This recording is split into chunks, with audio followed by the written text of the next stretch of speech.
আজকে বানাবো দই চিংড়ি। এটা খেতে খুব ভালো হয়, গরম ভাতের সাথে শুধু এই এক পদ দিয়েই খাওয়া হয়ে যাবে। আমি যেভাবে বানিয়েছি এইভাবে বানিয়ে একবার খেয়ে দেখবেন, খুব ভালো লাগবে। বেশি টাইমও লাগে না, অল্প তেল মশলাতেই এত সুন্দর একটা রেসিপি হয়, না খেলে বুঝতে পারবেন না। অবশ্যই বানিয়ে খাবেন।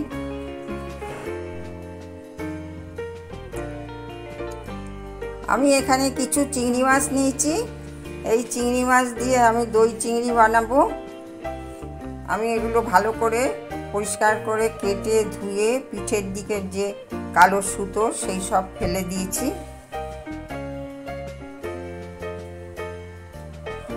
পেঁয়াজ, রসুন আর দুটো কাঁচা লঙ্কা আমি মিক্সিতে পেস্ট করে নেব, নিয়ে একটা মশলা বানিয়ে নেব। আমি এখানে হাফ কাপ দই নিয়েছি, এর মধ্যে আমি কিছু মশলা মিশিয়ে দেবো। হাফ চামচ ধনের গুঁড়ো দিলাম, 1 চামচ জিরের গুঁড়ো, আর একটু অল্প লঙ্কার গুঁড়ো দিলাম, হাফ চামচেরও কম দিয়ে আমি একটা মশলা বানিয়ে নিচ্ছি। এই মশলাটা আমি ভালো করে দইয়ের সঙ্গে মিশিয়ে নেব। দইটাও ফেটিয়ে নেব ভালো করে।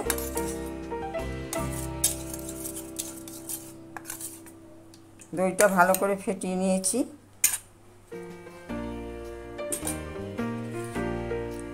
এবার এই চিংড়ি মাছটার মধ্যে আমি নুন দিয়ে দেবো, হলুদ দেব না, শুধু নুন মাখিয়ে আমি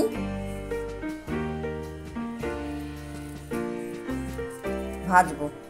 শুধু নুন দিয়ে ভাজবো, হলুদ দেব না, একটু সাদা সাদা করবো এই জন্য।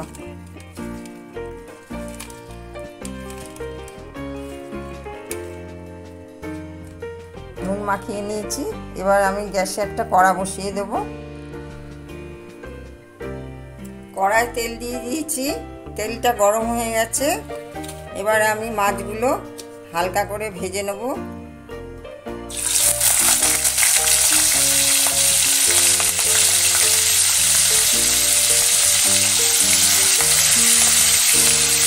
নুন মাখিয়ে রেখেছিলাম।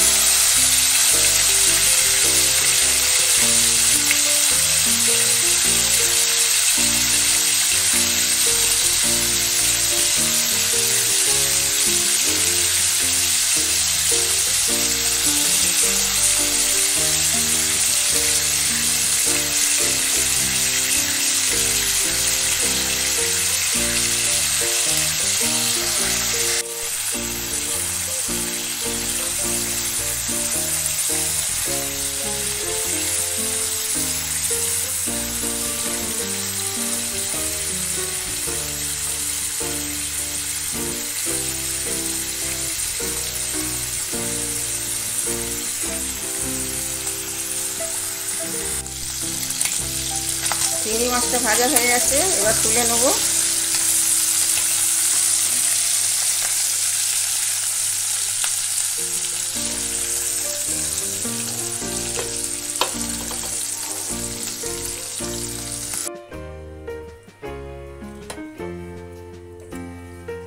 এই মাছ ভাজার তেলের মধ্যেই আমি মশলা দিয়ে দেবো। পেঁয়াজ, কাঁচা লঙ্কা আর রসুন পেস্ট করে রেখেছিলাম, এই মশলাটা দিয়ে দিচ্ছি।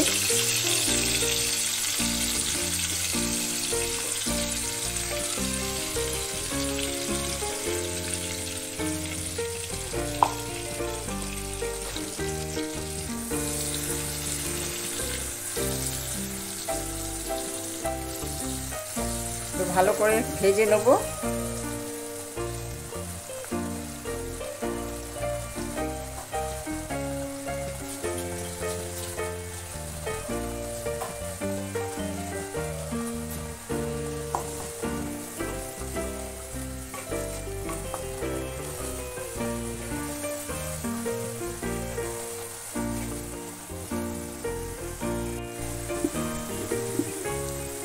এক চামচ চিনি দিয়ে দিচ্ছি,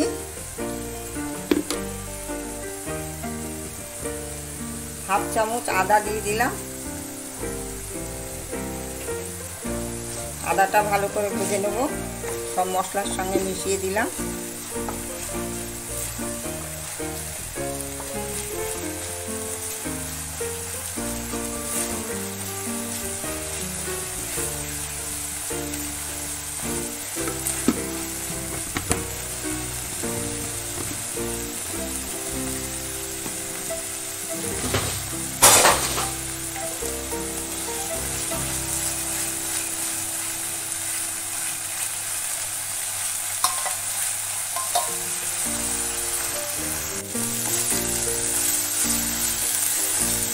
আদা পেঁয়াজ রসুনটা ভাজা হয়ে গেছে। এবার আমি এর মধ্যে দইটা একটু গ্যাসটা কমিয়ে দইয়ের মধ্যে যে মশলাগুলো মিশিয়ে রেখেছিলাম সেটা এবার দিয়ে দেবো।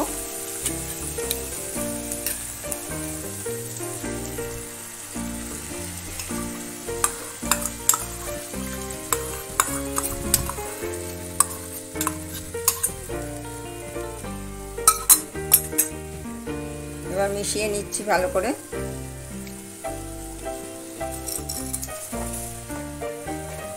একটু ভেজে নেব মশলাটা, মিডিয়াম ফ্লেমে ভাজবো। হাই ফ্লেমে ভাজলে মশলার কালারটা চেঞ্জ হয়ে যাবে।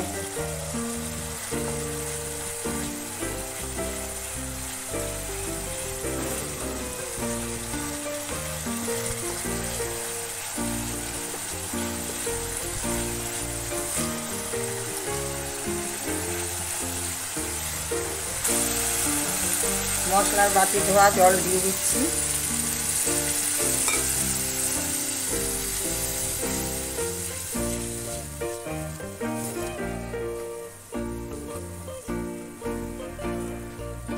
আর একটু জল দেব।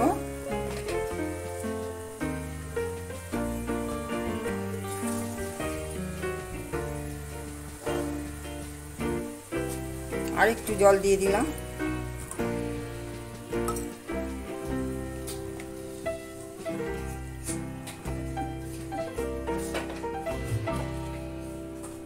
এবার মাছগুলো দিয়ে দিচ্ছি।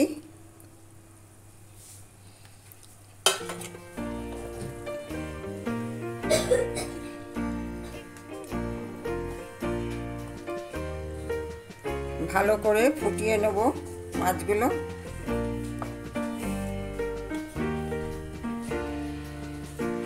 দুটো কাঁচা লঙ্কা দিয়ে দিলাম।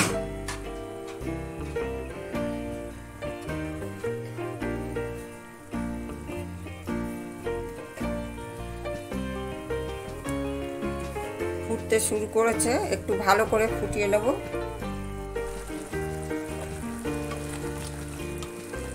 খুব সুন্দর হয়েছে। এবার একটু গরম মশলা দেবো।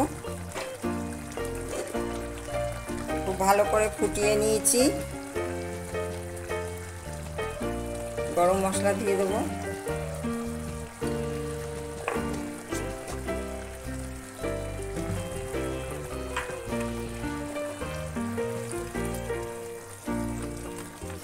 হয়ে গেল দই চিংড়ি।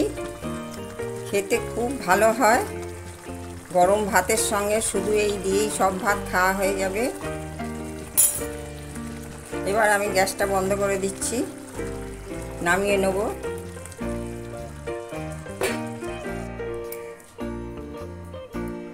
আমি সার্ভ করে দিয়েছি দই চিংড়ি।